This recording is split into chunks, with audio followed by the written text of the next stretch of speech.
baik, santai saja. Setelah teman-teman dari dalam keluar, baru kita minggat dari sini. Terima kasih Mayor Bohan, tertanda.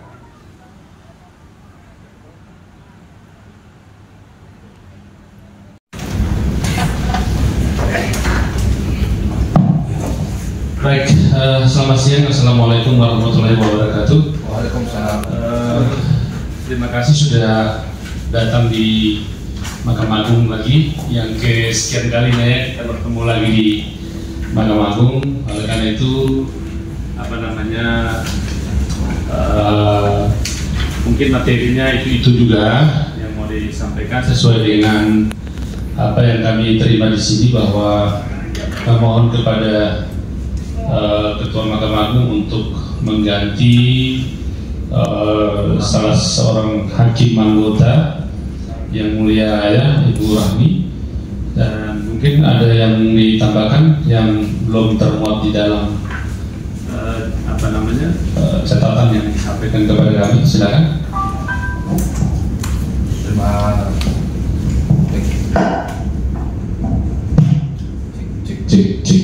Terima kasih Pak.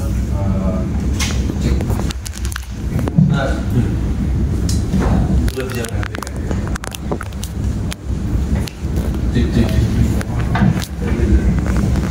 Bisa nggak? Oke, terima kasih Pak kesempatan yang diberikan kepada kami. Ini yang ke-6 kali ya kita ya teman-teman. Iya. Ke-6 kali hadir di sini, dan kami terima kasih di audiensi juga di dalam. Memang ada permintaan kami terkait dengan yang tadi disampaikan mengenai pergantian salah satu hakim agung yang menangani perkara nomor 15 gitu.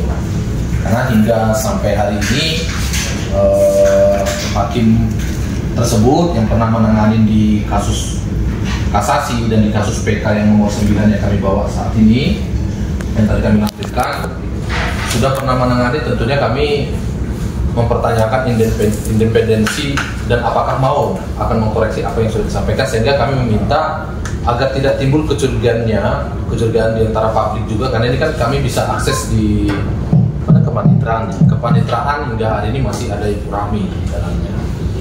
Nah, kenapa? Karena kami menginginkan tentunya penunjukan hakim yang benar-benar independen, yang tidak ada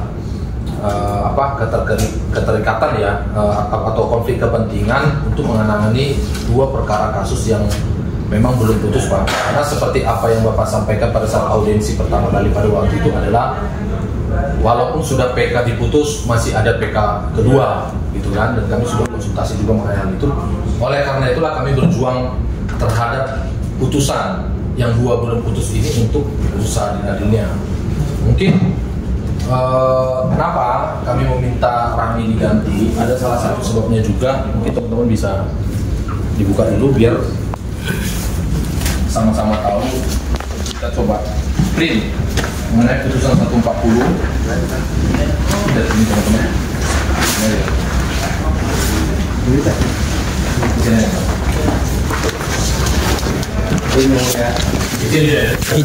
Izin. Kalau mari sini.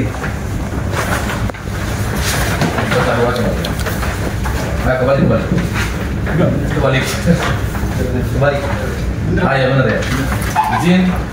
Ini putusan 140 yang kita lampirkan, di mana ini yang menjadi landasan pada saat pengacara dari perusahaan menyampaikan kepada kami alasan putusan yang bertentangan. Harapannya kami adalah mungkin ini tidak mempengaruhi terhadap independensi hakim yang dalam mengadili, karena masuk dalam pokok perkara.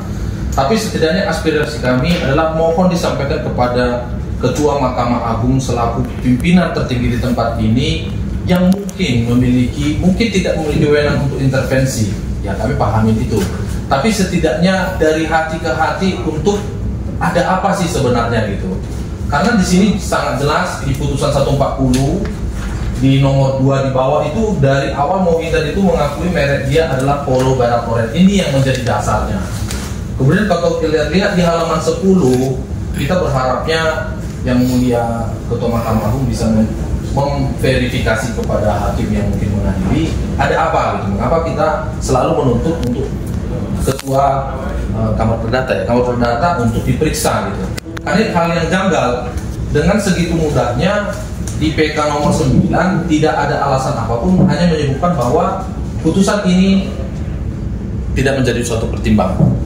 Padahal di sini sangat jelas, itu tadi kita sebutin di tanda panah yang kedua. Selanjutnya majelis memperhatikan bahwa bukti P4 pendaftaran 1734 yang terdaftar di Pemerintah Republik Indonesia tergugat 2 adalah Raploren. Di mana ada kata polonya? Memang dari awal si Mohinder memang ini sudah penjahat, ini dia bilang polo. Di sana di pagar yang tanda panah yang kedua, ini kita orang awam bisa baca, menimbang majelis hakim memperhatikan bukti P2, P3 dari tergugat 1, berarti si Mohinder, bahwa dia ada jual beli polo merek Loren dan dia umumkan di koran. Tapi kan itu kan versi dia, sehingga selanjutnya majelis hakim memperhatikan yang terdaftar di DJKI sebenarnya apa? Sebenarnya Rap Loren. Makanya kalau kita lihat yang paling bawah tanda panah yang ini, bahwa dengan memperhatikan bukti P4, P5 yang terdaftar pada Pemerintah Republik Indonesia, dalam hal ini pemerintah, nomor 173934 yang juga atas nama si Mohinder adalah merek Rap Loren. Karena terbukti tergugat Mohinder sejak 86 sampai 94 merek dagang yang dipakai oleh dia berdagang adalah polo Rap Loren, polo yang seperti ini. Memang kudanya tidak seperti ini, tapi dia ngaku polo. Kalau ini kita dari 86 perusahaan kita. Saya bergabung 15 tahun di dalamnya. Mungkin Bapak kalau pernah ke mall, ini tidak pernah mana merek Mohinder.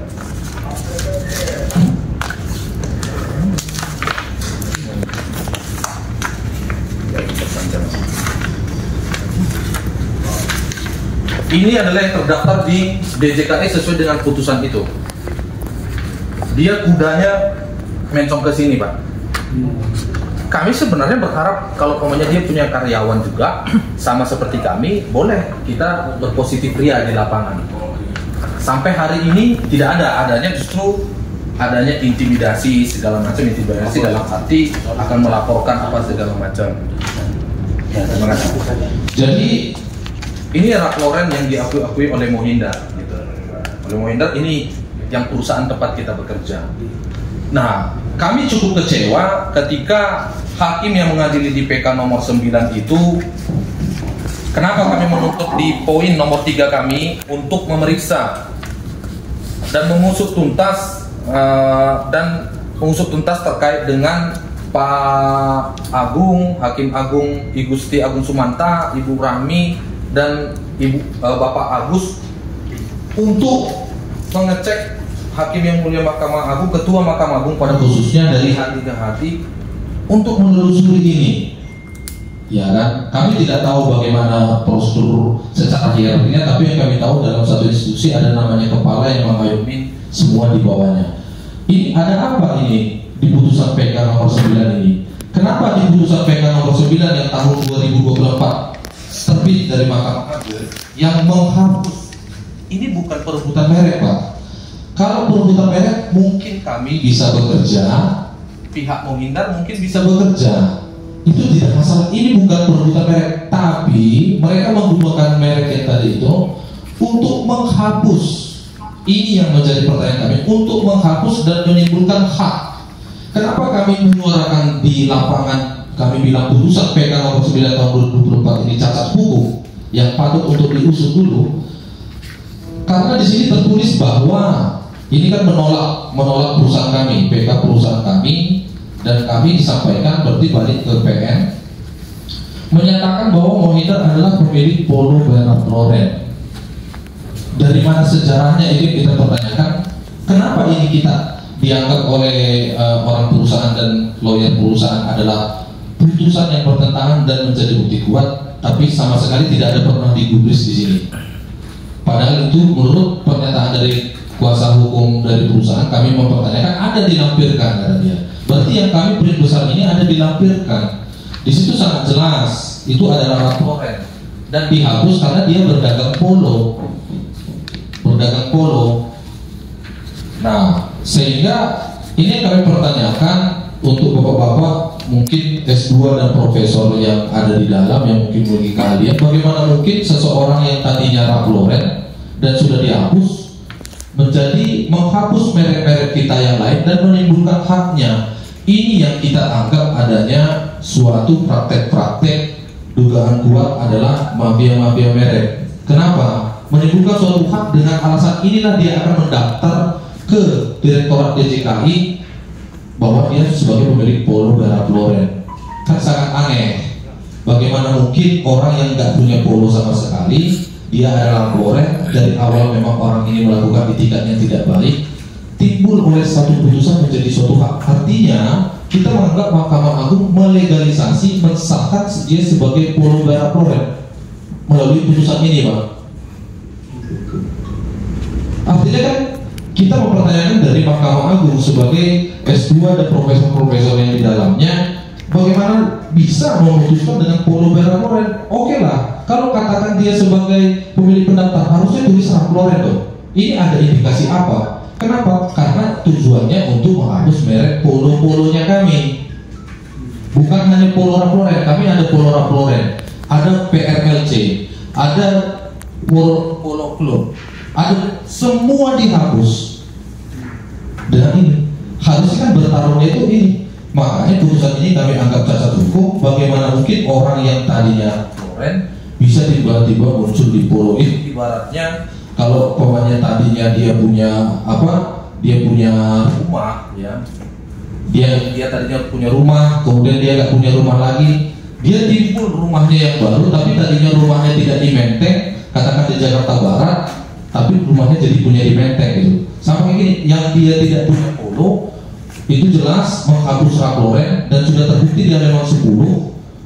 Nah, kenapa menjadi timbul polo Lauren? Ini kesannya kami menilai bahwa apa yang dilakukan oleh Hakim Agung I Gusti Agung sehingga kami tidak percaya dengan Ibu Rahmi, apakah apa? Mungkin yang mulia Ketua Mahkamah Agung bisa bertanya hati-hatinya mereka, kenapa memutuskan menjadi timbul? Harusnya Mahkamah Agung ini sebagai benteng terakhir kami, perusahaan tempat kami bekerja, untuk benar-benar mempelajari. Ini sangat cepat diputus. Ini juga menjadi pertanyaan kami. Semenjak PK masuk dari tanggal yang kita lihat, ini paling cepat diputus. Kekhawatiran kami adalah di lapangan. Kalau kami sebagai karyawan yang bekerja di dalam tidak turun ke lapangan, kami rasa tiga-tiganya sudah diputus tolak, Pak.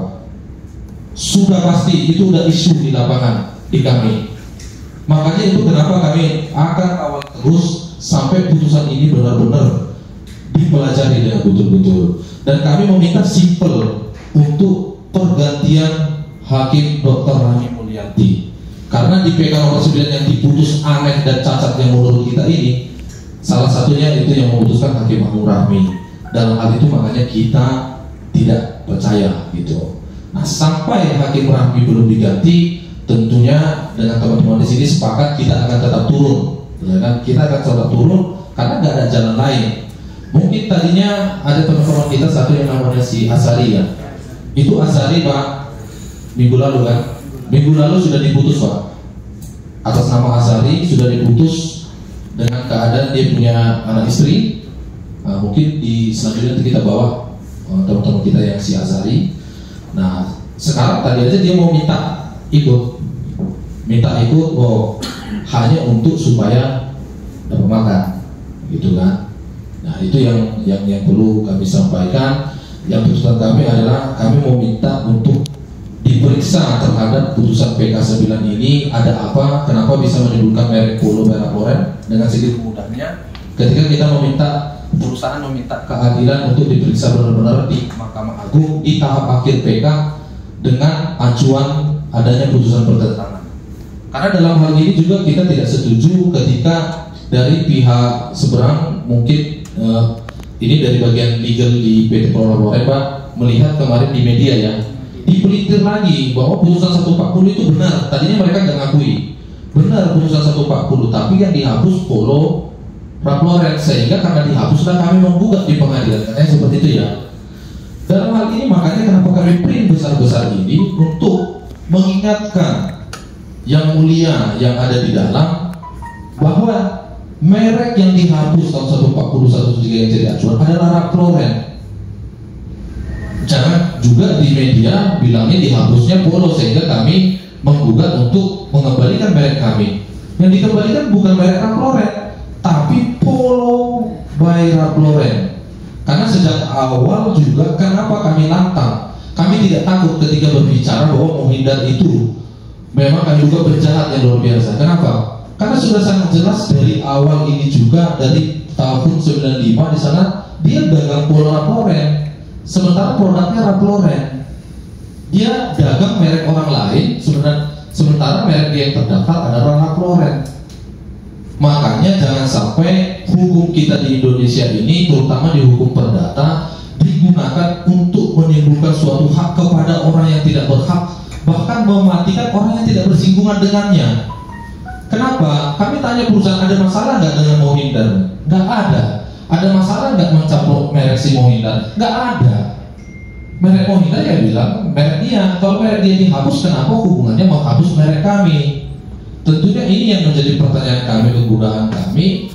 Karena tolong dilihat dan dipelajari, karena ini bukan menyangkut hanya pengusaha, mungkin bos-bos kami yang punya perusahaan, tapi mereka kan bisa hidup. Tapi yang kami bekerja di dalamnya, terutama teman-teman yang tidak punya penghasilan sampingan lain, hanya itu. Nah, itu yang kami pertanyakan untuk mengusut 3 hakim yang menangani PK 9, dan juga kami meminta untuk mengganti yang lagi berjalan di PK nomor 15, Dr. Rahmi. Kenapa sejarahnya ada 3 perkara ini? Karena 3 perkara ini adalah 3 institusi yang memiliki merek Polo yang polonya beda-beda, tapi dalam satu grup, di mana dihapus hanya dengan bukti fotokopi saja di pengadilan. Itu sangat jelas bukti fotokopi, dan itu Ralph Lauren. Kenapa timbul Polo Ralph Lauren? Mungkin ini yang memang tidak bisa jadi perdebatan di dalam ruangan ini, karena ini bukan ruangan sidang, bukan ruangan sidang terbuka juga, tapi ini unek-unek kami, Pak, yang kami meminta ya setidaknya Ketua Mahkamah Agung dia panggillah untuk mengklarifikasi. Kalaupun memang ada kekhilafan pada waktu itu, keselip kata-kata ini dan tidak terlihat kelewat, sebaiknya kita meminta masih ada kesempatan untuk merubahnya di perkara nomor 15 dan nomor 10. Mungkin itu dari kami. Sekian, terima kasih teman-teman. Bisa dulu. Iya, baik ya, terima kasih untuk para singkatnya, kami sudah bisa memahami maksudnya. Sekali lagi terkait materi apa yang disampaikan tadi, mungkin itu sudah juga dijelaskan di dalam memori, ya, memori PK-nya mungkin sudah dijelaskan seperti itu ya. Seperti yang dijelaskan tadi. Sudah ya, baik. Mungkin nanti apa yang diinginkan itu sudah pasti dibaca oleh majelis hakim, dan terkait dengan materi dan lain sebagainya itu sepenuhnya merupakan kewenangan majelis. Kami tidak bisa komentari, kami juga tidak bisa menyatakan si ini benar, si A benar, seperti apa yang sudah dijelaskan. Nanti itu akan diputuskan oleh majelis hakim. Kemudian terkait dengan posisi Ibu Rahmi, ya, Ibu Rahmi, memang kami punya data di sini bahwa ada 3 berkas, ya, perkara kasasi nomor 614, kemudian perkara kasasi nomor 365 dan perkara kasasi nomor 465. Ya, dalam perkara kasasi 465 itu PK-nya nomor 9, ya, itu sudah diputus, ya, sudah putus. Kasasi maupun PK-nya ditolak. Sementara kasasi 365 dan kasasi 614 itu masih dalam proses persidangan, ya, itu PK nomor 10 dan PK nomor 15. Ya, jadi terkait dengan posisi Ibu Rahmi, memang di dalam berkas perkara PK nomor 15 itu posisi Ibu Rahmi ada, ya, sebagai anggota majelis. Namun di dalam putusan perkara kasasi nomor 614 posisi Ibu Rahmi bukan anggota, ya. Kemudian perkara nomor 10 dalam perkara kasasi Ibu Rahmi sebagai anggota, namun di dalam PK bukan anggota, gitu ya. Jadi kami juga sudah menyampaikan apa yang sudah disampaikan ini kepada pimpinan, dan juga sudah dimuat di dalam kertas lembaran permintaan informasi, dan sampai hari ini kami belum mendapatkan tanggapan dari pimpinan terkait dengan permintaan Bapak Ibu.